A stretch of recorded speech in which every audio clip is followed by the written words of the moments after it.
विकास ने कहा you started doing too much makeup, you lost the raw and natural videos of the past. Okay Vikas, एक उम्र होती है मेकअप करने की, कर लेना चाहिए, वरना चेकअप सी होते रह जाते हैं। और हमने बचपन से मेकअप नहीं किया है, कॉलेज तक के मेकअप हमारे घर में अलाउड नहीं था, लेकिन अब हम जब जॉब में आए तो हमने पहले मेकअप स्टार्ट किया। हमें मेकअप करना बहुत अच्छा लगता है और बहुत ही ज़्यादा अच्छा लगता है। अगर आप पूछो मेरी दूसरी हॉबी क्या है तो कुकिंग और मेकअप, 2 ही हॉबी है हमारे अंदर। मुझे सजना बहुत अच्छा लगता है और मुझे लगता है कि मुझे और अच्छे से प्रैक्टिस करनी चाहिए मेकअप की, लेकिन अगर हम करेंगे ही नहीं तो सीखेंगे कैसे। इसलिए मेकअप करना बहुत अच्छा लगता है और जो चीज़ अच्छा लगता है उसे कर लेना चाहिए। और ज़रूरी तो नहीं है कि सबको सब कुछ अच्छा लग जाए, हमें बहुत अच्छा लगता है मेकअप करना, ठीक है। ओके और यार नेचुरल का पता नहीं, मतलब एक दिन तो बूढ़े हो ही जाना है ना, एक दिन तो सब कुछ ख़त्म ही हो जाना है ना, तब फिर लगा के क्या फ़ायदा। तब तो मेरा मेकअप, मेरा फाउंडेशन भी सही से पता नहीं स्किन से मैच भी करे कि ना करे, इसलिए मैं कर लेती हूँ। Okay what's one thing you wish people understood about you. ठीक है, साक्षी को ज़्यादा समझना आसान नहीं होता क्योंकि साक्षी थोड़ी अजीब है, ऐसा लोग कहते हैं, थोड़ी मिस्टीरियस है। वो इसलिए क्योंकि साक्षी थोड़ी सी अलग सोच रखती है शायद, और इसे जिसने समझ लिया वो बहुत कुछ रहेगा, लेकिन नहीं समझ पाया तो पसंद ही नहीं करेगा। जैसे कि साक्षी ऐसी है जो, मैं जानती हूँ बात थोड़ी अजीब लगेगी, लेकिन साक्षी ब्रांडेड बैग, पैसे इकट्ठा करके ब्रांडेड बैग्स नहीं खरीदती, साक्षी खरीदती है बर्तन किचन के, अलग अलग टाइप के बर्तन। लेकिन साक्षी फैशनेबल भी है, लेकिन इतनी भी फैशनेबल नहीं है कि किसी को अपने ड्रेसिंग सेंस से इम्प्रेस कर सके, लेकिन इतनी भी बुरी फैशन सेंस वाली नहीं है कि आपको वियर्ड लगे। ओके साक्षी इंट्रोवर्ट है, लेकिन साक्षी इतनी भी इंट्रोवर्ट नहीं है कि सामने वाला बोलेगा तो साक्षी जवाब नहीं देगी या उनसे घुलना मिलना पसंद नहीं करेगी, लेकिन साक्षी इतनी एक्सट्रोवर्ट भी नहीं है कि पहले वो बोल सके, वो इंतज़ार करेगी सामने वाले के बोलने का। तो बेसिकली अगर एक बात जाननी हो तो मेरे बारे में ये है कि मैं अपना 100% उस इंसान के लिए दे दूँगी जिसने मेरे लिए 5% भी कुछ किया ज़िंदगी में। साक्षी सिर्फ और सिर्फ प्यार चाहती है और कुछ नहीं, कुछ भी नहीं। ये कभी मेरी माता जी से आपसे पूछवाऊँगी मैं कि मैं कैसी हूँ। मेरा नाम सुधीर है, एक बार हेड मसाज। ठीक है Sudhir, okay okay another question. अगर मैं ASMR आर्टिस्ट ना होती तो क्या होती। मैं ASMR आर्टिस्ट अब हूँ 1 साल से, मैं पहले भी बहुत कुछ हो चुकी हूँ। अगर मैं ASMR आर्टिस्ट ना होती तो मैं कंटेंट क्रिएटर हूँ, मैं जॉब करती हूँ। मैं स्टूडेंट होती मैं और आगे पढ़ रही होती। मैं पिछले 10 सालों से जॉब कर रही हूँ यार कविनाथ जी, 10 साल हो गए मुझे, और एक्टिंग सिंगिंग का कभी सोचा नहीं है। सिंगिंग तो मेरी बहुत ही ज़्यादा ख़राब है, मेरे पापा के अलावा मेरी सिंगिंग किसी को समझ में नहीं आई आज तक। और एक्टिंग तो थोड़ी बहुत आती है, वो प्रैक्टिस की है मैंने, रोल प्लेज में देखा होगा, थोड़ा बहुत कर लेती हूँ मैं, लेकिन नहीं, इसको पैशन नहीं बना सकती, इतनी भी नहीं आती। जॉब ही करती, कंटेंट क्रिएटर होती। कंटेंट क्रिएटर तो मैं कंटेंट क्रिएटर 2018 से हूँ, मैं वही होती, वही आज भी तो वही कर रही हूँ, और क्या कर रही हूँ। मेरी फेवरेट IPL टीम, मैं IPL नहीं देखती। मेरी फैमिली ने कैसे रिएक्ट किया था जब उन्हें हॉबीज़ और इंटरेस्ट के बारे में पता गया। अरे मेरी मम्मी पापा को पहले से पता था। स्कूल का ऐसा कोई फंक्शन नहीं होता था, कोई भी फंक्शन नहीं होता जिसमें मेरी मम्मी ने मुझे रखा ना हो। कोई डांस, कोई म्यूज़िक, कोई एक्टिंग, कोई कुछ भी, स्किट विस्किट होती थी, PT वीटी कुछ भी होती थी, मेरी मम्मी मुझे हर एक चीज़ में पार्टिसिपेट करवाती थी। मेरी मम्मी को ये तो पता था कि मेरी बेटी टैलेंटेड बहुत है, कुछ ना कुछ तो कर ही लेगी। और मैंने बताया नहीं कभी हॉबीज़ और इंटरेस्ट उनको। उन्होंने मुझे जो बोलते गए मैं पढ़ती चली गई उनके हिसाब से। बाकी उन्होंने मुझे ये कभी नहीं कहा था कि तुम कुछ और मत करना। उन्होंने मुझे हमेशा ये कहा था कि पढ़ लिख लो, डिग्रीज़ वगैरह ले लो, उसके बाद तुम्हारी मर्ज़ी है। मैं जॉब भी कर रही थी, ऐसा नहीं है कि मैंने डिग्रीज़ को मैं गोला बना के साइड में रख दिया था। नहीं, तो एस्थेटिक की बात कुछ ऐसी है ना कि मैंने गलत टाइम पे कोई गलत डिसीज़न आज तक लिया नहीं है। जैसे कि मान लीजिए जब हमारे घर में सच में ज़रूरत थी, पैसों की ज़रूरत थी और सब चीज़ की ज़रूरत थी, और हमको उस टाइम पता था कि हमें जॉब करनी है, तो हम जॉब ही कर रहे थे। हमने उस टाइम कोई रिस्क नहीं लिया अपने हॉबीज़ और इंटरेस्ट के साथ, ठीक है, क्योंकि वो समय रिस्क, हमको पता है कि हॉबीज़ और इंटरेस्ट को कामयाब बनाने में थोड़ा समय लग जाता है ना। तो हमने उस टाइम पे वही किया जो हमें सही लगा, और हम अपनी चीज़ों से पीछे नहीं हटे, अपनी ज़िम्मेदारियों से कभी पीछे नहीं हटे। तो उसके बाद हम कुछ भी हॉबी, कुछ भी इंटरेस्ट रखें, वो हमारी पर्सनल लाइफ है, हमारे माता-पिता को ये बात पता है। तो हमें स्पेस देते हैं उसके लिए कि आप करें जो करें, लेकिन हम अपनी ज़िम्मेदारियाँ साथ के साथ निभाते रहते हैं, हमें ये पता है, तो इसमें परेशानी नहीं होती है। लेकिन हम ये भी जानते हैं कि कुछ लोगों के साथ एक प्रॉब्लम होती है, वो स्टार्टिंग से ही अपनी हॉबीज़ और इंटरेस्ट को फॉलो करने लगते हैं, जो कि बहुत हद तक सक्सेसफुल होते हैं, बट कहीं कहीं पे नहीं भी होते हैं, तो उन्हें बड़ा सुनना पड़ता है ना। तो कह सकते हो ऊपर वाला साथ है हमारे। तो आज तक ऐसा कुछ किया नहीं हमने अपनी हॉबीज़ और अपने इंटरेस्ट को तभी फॉलो किया जब हम कुछ लायक बन गए हैं। उसके पहले हम उन्हीं के हिसाब से चल रहे थे, और हमारे हॉबीज़ और इंटरेस्ट इतने ज़्यादा खतरनाक थे भी नहीं कि उन्हें परेशानी हो शायद। खैर, सबका तो लाइफ एक जैसा नहीं होती, हम जानते हैं। हमारी शायद थोड़ा सा इसमें मैं बोनस पा गई हूँ, है ना। माता पिता अच्छे हैं हमारे बहुत। आपकी वॉइस इतनी सूथिंग है, इसका सीक्रेट क्या है? आइए कभी हमारे घर पे, जब हमारे घर में युद्ध हो रहा होता है हमारे भाई से, आप पहचान नहीं पाएंगे कि ये टिंगली साक्षी है। इस सवाल का जवाब तो हम दे नहीं पाएंगे, लेकिन कभी हमारे घर ज़रूर आए आप ये देखने के लिए, प्रूफ लेने के लिए। सूथिंग।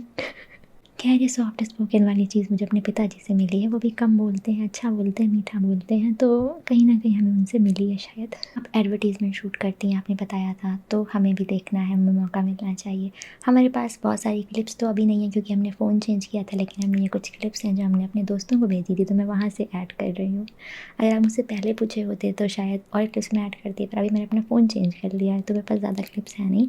लेकिन मेरे एडवर्टीज़मेंट आपको देखने को कभी ना कभी भगवान की दया से मिल ही जाएंगे, क्योंकि ये आपको यूट्यूब के स्टार्टिंग में दिखाई देते हैं। जैसे आपको यूट्यूब के स्टार्टिंग के एड्स दिखते हैं ना, उसमें से कोई ना कोई कभी ना कभी दिख जाएगा। मैंने आज तक नहीं देखा, पर मेरे दोस्तों ने देख स्क्रीनशॉट बहुत बार भेजा है, तो वहाँ दिख जाएंगे आपको। बाकी कुछ क्लिप्स मैंने ऐड किए हैं यहाँ पे, आप देख लो।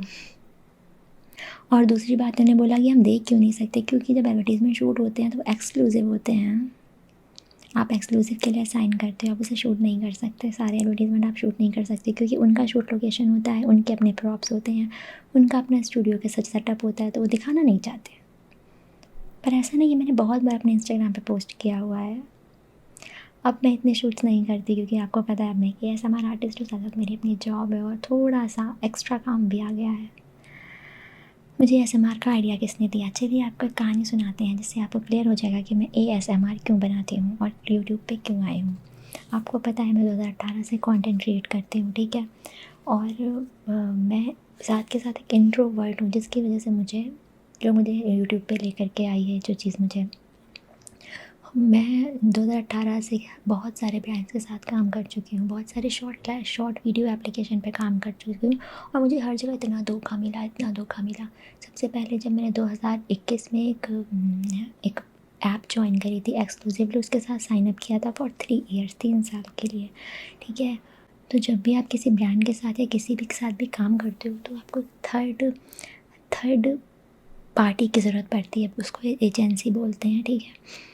तो जब मुझे पता चला कि वो एजेंसी 3 साल तक की सामने वाले ब्रांड से जितना पैसा ले रही है, उसका 20% मुझे दे रही है, तो मेरे को ऐसा धक्का सा लग गया था कि मैं इतनी मेहनत कर रही हूँ 3 साल। किसी के साथ अगर आप साइन अप करते हो ना, किसी भी ब्रांड के साथ आप एक्सक्लूसिवली साइन कर लेते हो, तो आप एक बॉन्ड में बंध जाते हो। उस दौरान आप किसी और के साथ, किसी और ब्रांड के साथ, किसी और शॉर्ट ऐप के साथ कुछ काम नहीं कर सकते, ठीक है। मेरा कहने का मतलब ये है कि जितना वो कंपनी मुझे महीने का दे रही थी, उतना मैं एक ब्रांड से एक दिन में उठा सकती थी। मुझे इतनी मेहनत करने की ज़रूरत नहीं थी, भले मुझे 2 ही 3 ब्रांड मिलते मंथ में, लेकिन मैं उससे ज़्यादा पैसा उठा लेती। अब उस कंपनी के साथ पूरे 3 साल बेवकूफ़ों की तरह बंधे रहने के बाद मुझे एक बात समझ में आ चुकी थी कि मैं ही बेवकूफ़ हूँ, मुझसे चीज़ें नहीं संभल रही। फिर मैंने एक मैनेजर हायर कर लिया, वो सवा शेर निकला। अब वो 4th पार्टी हो गई हमारी, ठीक है। वो मैनेजर एजेंसी से अब मतलब कि मैं चौथी पर्सन होती थी उस मैनेजर को हायर करने के बाद। क्या होता है, पहला वाला पैसा देता है एजेंसी को, एजेंसी देती है मैनेजर को, मैनेजर देता है मुझे। अब वो पैसे जो 20% थे वो 10 ही आने लगे। ये जो खिचड़ी बनी है ना, ये मैं आपको समझा नहीं सकती। ये क्यों हो रहा है? मेरे इंट्रोवर्ट होने की वजह से, क्योंकि मैंने बाकी लोगों से मतलब रखा ही नहीं, कभी दोस्त बनाया ही नहीं। क्रिएटर दोस्त बनाने क्या, दोस्त बनते ही नहीं है, बनते ही नहीं है दोस्त। तो क्रिएटर दोस्त हैं ही नहीं, तो मैंने कभी पूछा ही नहीं कि एक्चुअली डील कैसे होती है, और फिर वो नया नया भी टाइम था तो पता भी नहीं था। तो इस तरह से आपकी साक्षी ने 3 साल, आप सोचते होगे ना कि सारे क्रिएटर जो 8-8 साल से टिकटॉक पे वीडियो बना रहे हैं, ये बना रहे हैं, उनका अपना घर है, उनकी अपनी कार है, उनका ये है, उनका वो। साक्षी का ने आज तक एक इंटरनेशनल ट्रिप भी नहीं करी। साक्षी तक दुबई नहीं गई, जो कि एक क्रिएटर की जिम्मेदारी है जाना। साक्षी कहीं नहीं गई। तो रीज़न ये है कि साक्षी ने ज़िंदगी में बड़ी बेवकूफ़ियाँ करी हैं अपने इंट्रोवर्ट होने की वजह से। तो मैं ये बात आपको इसलिए बता रही हूँ क्योंकि आप भी शायद अभी नए कंटेंट क्रिएटर बनने वाले हो, और नए नए लोगों को समझना थोड़ा मुश्किल हो जाता है, ठीक है।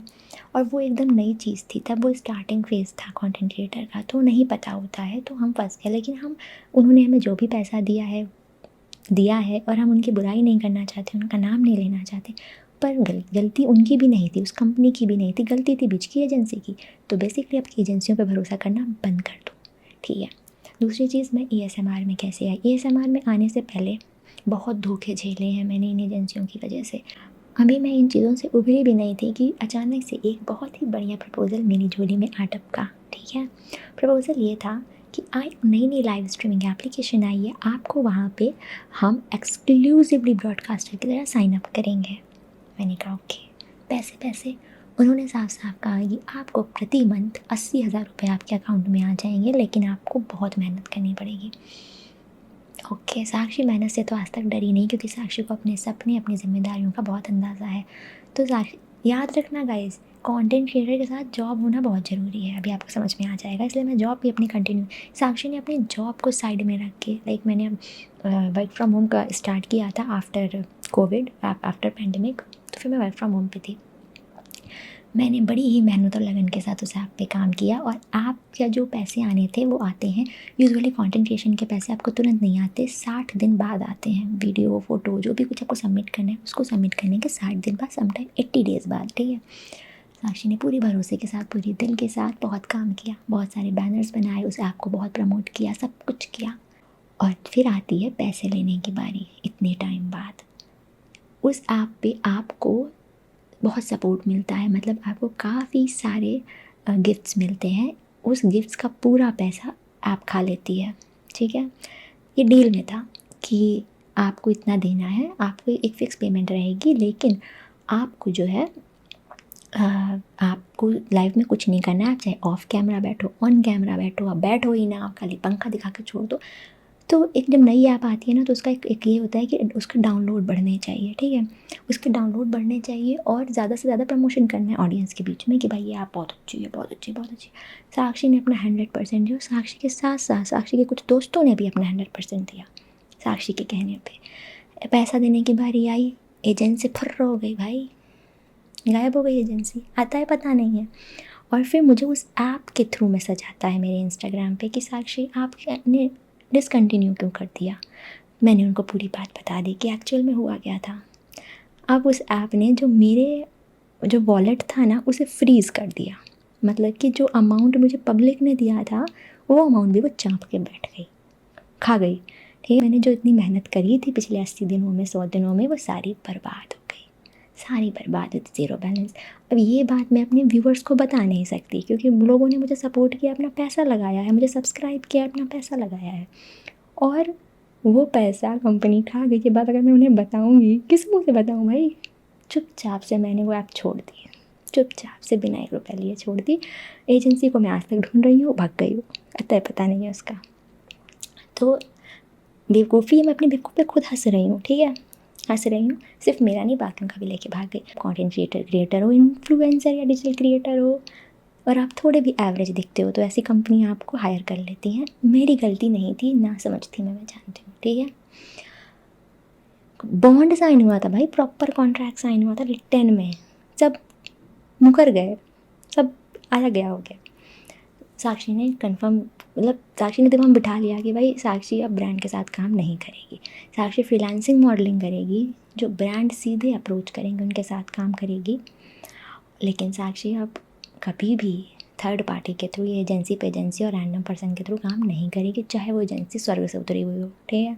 फिर जब मैंने अपने एक बहुत पुरानी एजेंसी से बात करी, जिसने मुझे 2018 में डील किया था, तो उसने हमें बताया कि साक्षी आप जिसके साथ काम कर रही थी वो फ्रॉड था, फिर मैंने उस एजेंसी में काम करने वाले और लोगों से बात करी, तो उनका भी पैसा उसी तरह डूबा हुआ था।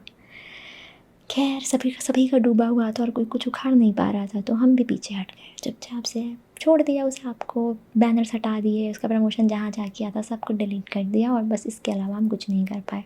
समय गया हमारा, ऑफिस में रोज़ डांट पड़ी, सब कुछ हुआ, पर ऐसा नहीं था कि हम लालची थे, हम तो बस अपनी मेहनत का पैसा मांग रहे थे, तो बस नहीं था किस्मत में, चला गया। चलें, ये बात हुई। अब इन सब के बाद मैंने एक कुछ बहुत सारी, मैं नाम नहीं लूँगी, ये बहुत बड़ी कंपनी है जो कि कॉस्मेटिक के साथ डील करती है, ठीक है, कॉस्मेटिक चीज़ों के साथ। तो उसके साथ मैंने कोलैबोरेशन किया, और उनका जैसे कि मैंने बताया कि कंटेंट क्रिएशन का एक रूल है कि पैसे आपको 60 से 80 दिन बाद आते हैं वीडियो डिलीवर करने के। तो मैंने उनके लिए एक बहुत ही प्यारी एडवर्टीज़मेंट वीडियो बनाई जिस पर उन्होंने ऐड रन करना था अपने, जैसा होता है ना कि कोई भी क्रीम है तो उसका ऐड आता है, तो मैंने प्रॉपर एकदम बढ़िया चौकस एकदम DSLR वाली वीडियो थी, बहुत बढ़िया बनी थी, मैंने बनाई। और बात सिर्फ 7,000 की हुई थी। आप ये मत समझना कि कंटेंट क्रिएशन में बहुत पैसा होता होगा, पर हमें आज तक नहीं मिला। 7,000 में बात डील हुई थी, सब वो 7,000 भी मिलने वाले थे मुझे 80 दिन बाद। मैं मान गई, वीडियो चली गई, ऐड रन हो गया 60 दिन लगातार उस पर, उन्होंने बहुत अच्छा रेवेन्यू जनरेट किया उससे। जब आप अपने पेज पे एक वीडियो बनाते हो, ठीक है, और वो वीडियो पे आप रन ऐड करवाते हो किसी, मतलब ऐड रन करवाते हो किसी कंपनी के थ्रू, ठीक है, किसी पेज पे, तो अब इंस्टाग्राम को लगता है कि आपके पास बड़ा पैसा है, ठीक है, अब वो चाहता है आप अपने हर पोस्ट पे ऐड रन करो ताकि इंस्टाग्राम का रेवेन्यू बने। अब इस चक्कर में, उनके ऐड के चक्कर में, कि पहली बात तो स्क्रीन के ऐड की वजह से मुझे एक भी फॉलोवर गेन नहीं होने वाला है, चाहे आप उस पर लाखों का ऐड चला दो, ठीक है, आपको भी पता है इंस्टाग्राम एल्गोरिथम के बारे में। दूसरी बात, एक बार आप इंस्टाग्राम पे ऐड चलवा देते हो, कोई भी ब्रांड को आप एक्सेस दे देते हो कि चलो आप ऐड चला लो, अब इंस्टाग्राम को लगता है कि भाई ये तो बड़ा रिच इंसान है, ये तो ऐड चला रहा है, मतलब कि अब इसकी वीडियोस को वायरल करना बंद कर दो, व्यूज़ देना बंद कर दो। अब जब ये पैसा लगाए इंस्टाग्राम पे, इंस्टाग्राम को फ़ायदा हो, तभी जो है आप रील को वायरल करो। उनके चक्कर में मेरा इंस्टाग्राम रुक गया उसी जगह पे। उन्होंने दे दनादन उस पर पैसे लगाए, उस रील पे अपनी जो भी थी खूब लगाए, मुझे भी इतना अंदाज़ा नहीं था। फिर वही बात आ गई इंट्रोवर्ट होने का, जो आप बता रही हूँ प्रॉब्लम हुई, जब आप ज़्यादा लोगों से संपर्क में नहीं रहते हो ना, तो आपको कुछ पता ही नहीं चलता है। ये सब नुकसान है इंट्रोवर्ट के, मैं बता रही हूँ आपको सिर्फ नॉलेज के लिए, ठीक है। तो बेसिकली उन्होंने उस 7,000 देने के लिए चक्कर में मुझे जो है मेरे ऊपर ऐड चला दिए, और जिसका मुझे 0 फॉलोवर गेन हुआ। मेरा इंस्टाग्राम की ऐसी की तैसी कर दी उन्होंने, जो कि बिल्कुल बढ़ता भी नहीं है, वैसे का वैसे स्टक हो गया है। और दूसरी बात, जब 80 दिन बाद मैंने पैसा मांगा तो वो एजेंसी भी फिर परेशान हो गई। और कमाल की बात यह है कि वो एजेंसी की जो ओनर थी, वो 2 लड़कियां थीं, वो भी गायब। अब साक्षी ने डिसाइड कर लिया कि अब साक्षी ब्रांड डील्स नहीं करेगी, किसी के लिए एडवर्टीज़मेंट नहीं बनाएगी, कुछ नहीं करेगी, कुछ भी नहीं करेगी। और अगर कोई ब्रांड सामने से पूछता है, सीधा ब्रांड, तभी मैं हाँ बोलूँगी, वरना नहीं बोलूँगी। और अब मैं सारे के सारे कोलैबोरेशंस एज अ पर्सन करूँगी। डिजिटली तो करना ही नहीं है भाई, मुझे डिजिटली अब करना ही नहीं है, किसी को कोई वीडियो बना के नहीं देनी है। एज अ मॉडल मुझे ले लो, मुझे पैसे ऑन द स्पॉट दे दो, मैं ले लूँगी। मुझे प्रोडक्ट भेज के 80 दिन वाला साइन करवा करके तो भाई साक्षी ने हाथ जोड़ लिया। नहीं जानती मैं कंटेंट क्रिएशन कैसे होता है, नहीं हो पा रहा है मुझसे। इन सब के चलते, इन सब चीज़ों से मैं अभी उभर ही रही थी, सब कुछ छूट गया मेरा, सब कुछ छोड़ दिया मैंने 2023 में। आपका भी देख 2023 से मैंने हार्डली साल में एक आध कोलैबोरेशन की होंगी, वो भी कोई ज्वेलरी ब्रांड, छोटी मोटी ब्रांड जो लड़कियां स्टार्ट करती हैं, मैं कहती हूँ भेज दो, मैं कर लेती हूँ। मतलब जो नया बिज़नेस होता है किसी को सपोर्ट वपोर्ट करने का, तो मैं कर देती हूँ। लेकिन मैं बोलूँ बहुत बड़ी ब्रांड के साथ डील करूँगी, नहीं। मैं एज अ फ्रीलांसर मॉडल काम करती हूँ, किसी भी ब्रांड को शूट करवाना है, मैं एज अ मॉडल चली जाऊँगी, ठीक है। मैं डायलॉग्स बोल दूँगी, मैं सब कर दूँगी, मेरे को पैसे ऑन द स्पॉट दे दो भाई, मेरे को 80 दिन वाला चौंचला पसंद नहीं आता, ठीक है। ये हो गया। इसीलिए मैं जानती हूँ बहुत सारे लोग मुझसे यहाँ पे दुखी हैं, जो मुझे ईमेल करते हैं कोलैबोरेशन के लिए। नहीं भैया, माफ़ करना, बहुत तकलीफ़ झेले हैं, बहुत दुखी आए हैं, इस चक्कर में ASMR देखना शुरू कर दिया था हमने, ठीक है। ASMR देखना हमने शुरू किया था, लेकिन बनाने का कोई इरादा नहीं था हमारा। फिर इन सब के चलते मैंने एक दिन अपने मित्र को, जिन्हें मैं मित्र कहते हुए शर्म आ रही है, परंतु नाम नहीं ले सकते हम उनका, इसलिए हम मित्र कह देते हैं, जिनके 1 मिलियन के ऊपर सब्सक्राइबर हैं यूट्यूब पे, उनसे हमने पूछा, जिन्हें हम 2018 से जानते हैं क्योंकि हमने साथ में कंटेंट क्रिएशन स्टार्ट किया था। उनसे हमने पूछा कि डियर मित्र, हम क्या कर सकते हैं? तो हम यूट्यूब पे बनाना चाहते हैं वीडियो, पर हम क्या बनाएं, पर हमें थोड़ा सा ज्ञान दें, क्योंकि हम सोलो हैं, हम कहीं घूमते नहीं हैं, हमारे पास ज़्यादा सामान नहीं है, छोटा सा घर है जिसको हम दिखा नहीं सकते क्योंकि कुछ है नहीं, वो भी अपना नहीं है। तो जो चीज़ अपनी नहीं है उसका फ्लेक्स क्या करें? और माता पिता के साथ नहीं रहते, इसलिए ज़्यादा कुकिंग वीडियोस भी नहीं बना सकते, क्योंकि रोज़ खाना बनाएंगे तो इतना खाएगा कौन? अन्न की बर्बादी करना हमें पसंद नहीं आएगा। फैशन स्किल्स इतनी भी अच्छी नहीं है हमारी कि हम किसी को इम्प्रेस कर सकें, और मेकअप स्किल्स में भी हम ठीक ठाक हैं। अपना मेकअप तो उनको ज्यों त्यों कर लेते हैं, पर दूसरों के लिए भाई हम नहीं कर पाएंगे, सिर्फ ज्ञान लेने के लिए। फिर उन्होंने कहा कि बंद कर दो सब कुछ, आराम करो, जॉब करो, अपनी जॉब तो कर ही रही हो, क्या दिक्कत है? भाई कैसे बताएं हम, हमारे ऊपर कितनी जिम्मेदारियाँ थी, ये बात हम समझा नहीं सकते थे किसी को। कोई नहीं समझेगा ये बात, सबको लगता है सिर्फ जॉब सफिशिएंट है। हमारी जॉब से हमें इतना पैसा नहीं मिलता है कि हम सिर्फ सफिशिएंट हो हमारे लिए। हाँ, जॉब करना ज़रूरी है हमारे लिए, क्योंकि कभी भी फ्यूचर में हमें लोन लेने की आवश्यकता पड़ जाए तो जॉब नहीं होगी तो हमें नहीं मिलेगा, चाहे हमारे पास कितना भी पैसा क्यों ना हो। ठीक है, और हमारे लिए एक सिक्योरिटी ज़रूरी है, क्योंकि जिस प्रकार की हमारा नेचर और इंट्रोवर्ट हम हैं ना, हमें नहीं लगता हम बाकी किसी जगह पे बहुत तीर लगा पाएंगे। ठीक है, तो हमने उनसे पूछा, उन्होंने हमें साफ साफ कहा कि साक्षी अब हो गया आपका टाइम, आपकी उम्र हो चुकी है अब। तो उन्होंने हमसे कहा कि आप क्या बना पाएंगी, आप तो मिलीनियल हैं, और जेंजी टाइम चल रहा है ये, जहाँ पे आपको फ़ैशन भी जेंजी वाला दिखाना पड़ेगा, और आपका हर चीज़ जो है, आपको मेकअप भी इतना अच्छा जेंजी टाइप नहीं आता है, आप वही पुराना धुराना मेकअप करती हैं, आप बड़ी, और आप इस फेमिनिन नेचर के साथ आज के यूट्यूब पे नहीं रह पाएंगी, क्योंकि यूट्यूब अब फेमिनिन नेचर से नहीं चलता। ऐसा उन्होंने हमें बोल दिया, और ये बात हमने जाके अपनी मम्मी को बता दी। टडा! तो ठीक है, मेरी मम्मी ने हमें समझाया कि आप अगर गौर करें तो जो फ़ैशन आज चल रहा है वो मम्मी के टाइम का है, ना वो हमारे टाइम का है, ना वो जेंजी के टाइम का है। वो सारा फ़ैशन हमारे माता पिता पहले ही देख चुके हैं। सारे कपड़े, सारा फ़ैशन, सारा मेकअप, सारी हेयर स्टाइल आज भी वो पुरानी चीज़ों से ही इंस्पायर्ड है। तो दिल छोटा नहीं करना चाहिए, लेकिन फिर भी हम अपने मन में कहीं ना कहीं ये मान चुके थे कि शायद ये फ़ैशन के दौर में हम थोड़े पीछे हैं, क्योंकि हम फ़ैशनेबल हैं, पर इतने भी फ़ैशनेबल नहीं हैं कि हम हर तरह के कपड़ों में अच्छे लगेंगे। तो हम इसलिए उतना ही फ़ैशन करते हैं जो हमें लगता है हमारे ऊपर अच्छा लगता है। हम नहीं इतने शायद नहीं कर पाते, हम नहीं दे पाते इतना ज़्यादा अच्छा व्यूअर को, सब्सक्राइबर्स को अपने आइडिया ना दे पाते फ़ैशन का, क्योंकि हम खुद ही पिंटरेस्ट से फ़ैशन इंस्पायर्ड हूँ। पिंटरेस्ट पे मैं इंस्पिरेशंस लेती हूँ। ठीक है, नहीं ले पाती मैं, तो घुमा करके मैं ब्लॉग भी नहीं बना सकती, क्योंकि कहीं जाती नहीं हूँ। पूरा दिन हमारा काम में निकल जाता है। कितने आपको मैं रोज़ रोज़ क्या दिखाती रहूँ, अपना लैपटॉप, या जो मैं डांट खा रही होती हूँ वो। ठीक है, तो मैंने सोच लिया कि मेरे से यूट्यूब नहीं होगा, मैं और मुझसे अब कुछ नहीं होगा, क्योंकि ब्रांड डील मुझसे हो नहीं रही है, तो मुझे कंटेंट क्रिएट करने से कोई मतलब नहीं है। और टैलेंट तो मुझ में अभी कोई बचा नहीं है, आज के हिसाब से कोई टैलेंट बचा नहीं है। लेटी थी मैं, और मैं सोच रही थी कि मैंने 2018 में कैसे पैसे इकट्ठा कर करके अपना माइक, अपना कैमरा, अपना फ़ोन ख़रीदा है, और जिसको हमने ख़रीदा इसीलिए था कंटेंट क्रिएशन के लिए। अपने कुछ सपनों को छोड़ के, अपने माता पिता के कुछ सपनों को छोड़ के हमने ये सब चीज़ें ख़रीदी थी, और अचानक से हम अब 2026 में आके उसे छोड़ दें? क्या ये कहाँ की समझदारी होगी? बिना किसी के विचारों पे ध्यान दिए हुए, बिना कुछ सोचे समझे हमने एक शब्द पकड़ लिया था, फेमिनिन एनर्जी है हमारे अंदर, और हम बहुत फेमिनिन हैं। और उस मेरे मित्र ने ये भी कहा था कि अब दुनिया प्यार से नहीं चलती, दुनिया प्यार से ही चलती है भाई, दुनिया प्यार से ही चलती है, चलती रहेगी। और मेरे पास देने के लिए सिर्फ इमोशंस हैं, क्योंकि मैं बहुत इमोशनल इंसान हूँ। मैं हर चीज़ को पहले दिल से सोचती हूँ, इमोशनली सोचती हूँ, किसी को दुख नहीं देना चाहती, सबको प्यार से मुझे जोड़ के रखना आता है, मुझे ऐसा लगता है। और मैं लोगों के चेहरों पे स्माइल ला सकती हूँ, मुझे ऐसा लगता है। कॉमेडी करके तो नहीं ला सकती, शायद वो भी करके ला सकती हूँ मैं, लेकिन अगर मेरे पास कोई सेकंड पर्सन हो अकेले कॉमेडी, मेरे को ना खुद भी हंसी आ जाती है। तो मैंने ASMR कुछ इस तरह स्टार्ट किया। जब मैं अकेले इतने सालों से रह रही थी ना, तो मुझे हमेशा से कुछ ना कुछ कमी लगी है, तभी मैंने उस ASMR को देखना स्टार्ट किया था, वीडियोस को देखना स्टार्ट किया था।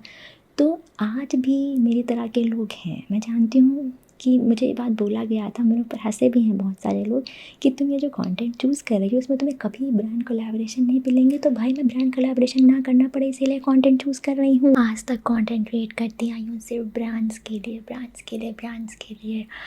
मतलब 2021 से लेकर के सिर्फ ब्रांड्स के लिए कंटेंट बनाती आई थी मैं। क्या क्या नहीं किया मैंने ब्रांड्स के लिए। लेकिन मेरे पास एक लग्ज़री वॉच नहीं है, मेरे पास एक लग्ज़री बैग तक नहीं है। और ये मैं अपनी दयनीयता नहीं बता रही हूँ मैं अपनी स्टुपिडिटी बता रही हूँ, ताकि आप ये गलती ना करें फ्यूचर में, बिल्कुल भी ना करें, कोई गलती ना करें। बहुत सारे मित्रों ने मेरे उस टाइम से 2018 से लेके जो भी कुछ मेरे फॉलोअर मित्र थे, उन्होंने हमें हमारे सपोर्ट के लिए बहुत कुछ किया। फ़ैन पेजेस बनाए, दुनिया भर के चैनल बनाए यूट्यूब पर हमारे लिए कि वहीं से कुछ फॉलोअर आएंगे। लेकिन हम उनको मना करते रहे कि आप इतनी मेहनत कर रहे हैं, हमारी वीडियोस डाउनलोड कर करके आप यहाँ पे डाल रहे हैं, लेकिन आपको इसमें कुछ मिलेगा नहीं और ना ही हमें मिलेगा, तो आप ये काम ना करें, रहने दें। तो हमको सपोर्ट करने वालों की कमी नहीं रही है ज़िंदगी में भगवान की दया से, लेकिन मेरी अपनी बेवकूफ़ियों की वजह से और कह सकते हो कि मेरे इंट्रोवर्ट नेचर की वजह से मुझे कभी भी सही दाम अपने काम का मिला ही नहीं। अपनी मेहनत जितनी मैंने लगाई, अपने 100% दिया, उसका कुछ मिला ही नहीं मुझे आज तक की। तो हम जानते हैं, बहुत सारे लोग हमसे ये बात सवाल करते हैं इंस्टाग्राम पे कि आप तो एक अच्छी खासी कंटेंट क्रिएटर हो, 9 लाख के ऊपर फॉलोअर हैं आपके, फिर आपको क्यों यूट्यूब में कूदना है? आप जो कर रही थी पहले, फैशन, मेकअप, ब्यूटी, एंटरटेनमेंट, उसी में करिए ना, कुछ उसी में करिए। उसी में करने के ये रीज़न्स हैं कि हम अब क्यों नहीं करना चाहते हैं उसमें। और दूसरी चीज़ है, अभी कुछ समय पहले आपको पता है कि हमें यूट्यूब ने एक इवेंट में बुलाया था, ठीक है? आपको पता है कि यूट्यूब ने एक इवेंट में बुलाया था, तो वहाँ इवेंट में मैं एक लड़की से मिलती हूँ, नाम नहीं लूँगी उसका, जिसको मैं टिकटॉक टाइम से जानती थी। उस लड़की को, उसके फॉलोअर हैं मात्र 46,000। 2018 से लेके आज तक में मात्र 46,000 फॉलोअर है। लाइक आते हैं 150, 200, 300।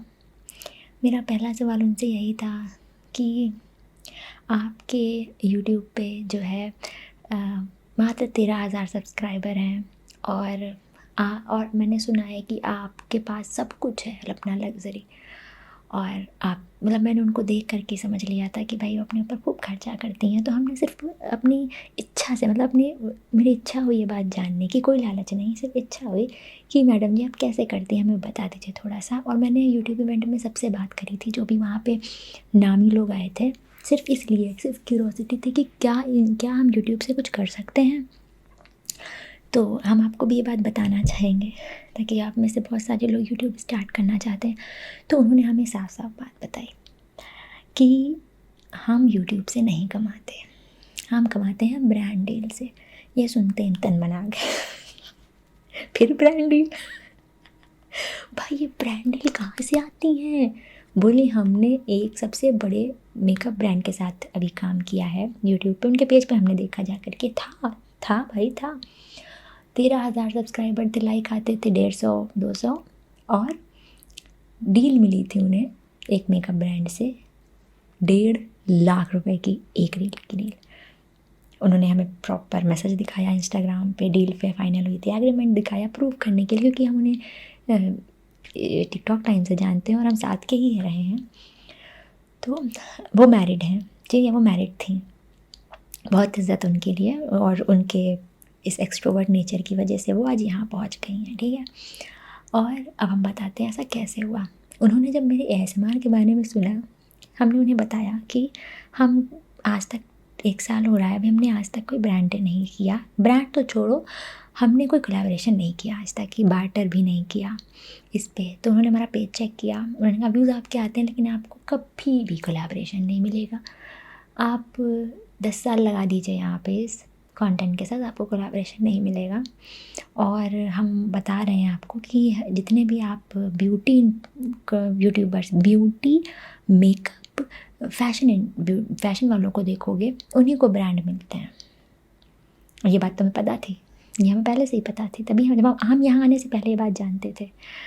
क्योंकि हम जब इंस्टाग्राम पे अपना ये वाला इंस्टाग्राम जो हमारा है, इंस्टाग्राम ये वाला क्या बोलते हैं, ASMR वाला, यहाँ पे इनबॉक्स खोला हमने तो वहाँ पे सिर्फ सेक्सुअल वेलनेस ब्रांड्स जो होती हैं, लाइक हमारी सेक्सुअल वेलनेस चीज़ें बनाती हैं, या फिर वो वाली वेब सीरीज़ जो होती हैं ना थोड़ी सी अडल्ट वाली, उनके कोलैबोरेशन थे बस। उसके अलावा कोई कोलैबोरेशन नहीं था। हमें लगा था कोई फिजेट, कोई टॉय की दुकान वाला या कुछ ऐसे होंगे, बट ऐसा कुछ हुआ नहीं। हमने बहुत पिच किया, हमने अपने साइड से बहुत पिच किया, बहुत सारी ब्रांड को पिच किया कोलैबोरेशन के लिए, लेकिन उन्होंने सीन करके छोड़ दिया। ठीक है, उन्होंने ये बोला कि आपका जो कंटेंट है वो थोड़ा अजीब है, ये हमारे किसी काम नहीं आएगा। और हमें इस बारे में पता था, इसलिए हमारा दिल नहीं टूटा। लोगों के कहने पे, हमारे कुछ सब्सक्राइबर दोस्तों के कहने पे ही हमने उनसे बात की थी। उन्होंने हमें बोला था कि साक्षी आपके 100K होने वाले हैं, आपने आज तक की एक भी स्पॉन्सर्ड वीडियो नहीं बनाई। तो उसका रीज़न अब आप समझ गए होंगे कि हमने स्पॉन्सर्ड वीडियो क्यों नहीं बनाई। और हम ये नहीं जानते कि बाकी ASMR आर्टिस्ट इंडिया के आज तक कोलैबोरेशन किए हैं या नहीं, हमने तो नहीं देखे पर हो सकता है किए हों, ठीक है, पता नहीं, हमें नहीं पता। तो ये रीज़न है हमारा कि हम कोलैबोरेशन क्यों नहीं करते। और एज अ ASMR आर्टिस्ट हम आपको सच बताएं, 1 सेकंड के लिए जब उन्होंने हमें बताया ना कि ब्यूटी और फैशन में सिर्फ 13,000 सब्सक्राइबर के साथ वो महीने के लाखों कमा रहे हैं ना, तो एक मिनट के लिए हम भी थोड़ा सा सोचे कि यार कहीं हम गलत निर्णय तो नहीं ले लिए हैं अपनी ज़िंदगी में ये कंटेंट। लेकिन नहीं, उनको आता है ब्यूटी, उनको आता है फैशन, तो वो कर रहे हैं, है ना। हमें नहीं आता इतना अच्छा, हमारा कोई फैशन सेंस इतना अच्छा नहीं है, हमें खुद पता है। ऐसा कोई हमें किसी ने अप्रिशिएट भी नहीं किया फैशन सेंस को लेकर के, या हमें देखिए हमारा एक सिंपल सा है फैशन को लेकर के। अगर एक शर्ट पैंट आया है पहनने के लिए तो हम उसको एज अ शर्ट पैंट पहन लेंगे। अगर आप हमसे बोलो शर्ट पैंट को हम किसी और तरह से पहने तो हम नहीं पहन पाएंगे। और इसी को फैशन कहते हैं कि एक कपड़े को आप 4 तरह पहने, और वो हम में नहीं है।